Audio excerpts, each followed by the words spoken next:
আসসালামু আলাইকুম everyone, welcome to my lazy blog. আর আজকে আমি এসেছি আমার বাবার বাসায়। ঘুম থেকে উঠেই আমি ফার্স্টে চলে গেলাম ছাদে। ওয়েদারটা এত সুন্দর ছিল মাশাল্লাহ, চারপাশ ঘুরে ঘুরে দেখছিলাম। আমার মা ছাদে পুঁই শাক আর ধনিয়া পাতা বুনেছিল, ওগুলা দেখতে এত সুন্দর লাগছিল। আর আমগুলো মাশাল্লাহ অনেক সুন্দর লাগছিল। এই তো সামিশু, আমি আম দেখতে দেখতে চলে গেলাম ছাদের আরেক কর্নারে।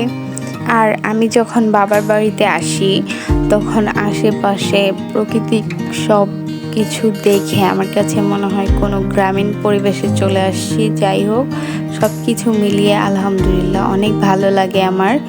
এই তো আমগুলো ধরেছে, আমি ঘুরে ঘুরে দেখছিলাম কোন সাইডে কতটুক বা কী ধরনের আম আছে।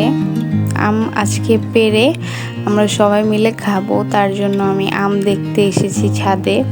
অন্যদিকে আমার জামাইকে দেখলাম গ্লাস দিয়ে সে আম পাড়ার চেষ্টা করতেছে এবং তার মেয়েও ওইটার জন্য ওয়েট করতেছে। আর এই দিকে তো সামিশু মাশাল্লাহ অনেক খুশি। দেন ও মুরগিকে ডাকাডাকি করতেছিল। বাপ বেটিতে মিলে পাশের বাসার গাছের দিকে নজর দিয়েছে। দেন আমি দেখতে পেলাম পাখির বাসা ঝুলে আছে।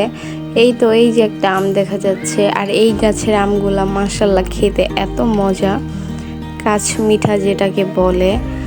এই তো বাপ বেটিতে মিলে কিভাবে পারা যায় প্ল্যান করলো। দেন আমি নিচে গিয়েছিলাম কোক আনতে, এসে দেখি আমার জামাই আম পাড়ার প্ল্যানিং করতেছে। মানে আমি ওকে জানাইতেছিলাম যে নাদি আন্টিকে এই ভিডিওটা দিয়ে দিব। যাই হোক, এই তো এইটা পারার জন্য ট্রাই করতেছে সে। তারপর আমি ওকে বললাম যে শোনো, এইভাবে না পেরে একটা কোটা এনে দেই, তুমি এই কোকটা খেয়ে একটু ঠান্ডা হও। দেন আমি ওকে একটা কোটা এনে দিলাম। এই তো এই কোটা দিয়ে সে আম পারবে। আমার জামাই আমাকে বলতেছিল যে নাদি আন্টি থাকলে হয়তো আমার এত কষ্ট করতে হইতো না, সে নিজে আমাকে পেরে দিয়ে দিত আম। আর এখন বেচারির বিয়ে হয়ে গেছে, যার কারণে আমরা আসি এক সময়, সে আসে আরেক সময়, মানে আমাদের দেখাও হয় না। এই জন্য আমারই কষ্ট করে পেরে নিতে হইতেছে আম। যাই হোক, নাদি আন্টি তোমাকে অনেক মিস করি আমরা সবাই আসলে।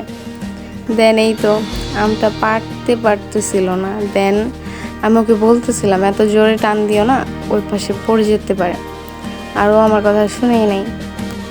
জোরে টান দেওয়ার কারণে আমটা ছিটকে ওই পাশে পড়ে যায়। তারপর ও আমাকে জঙ্গলের মধ্যেই পাঠাইছে, মানে ওর এই আমগুলো এত ভালো লাগে।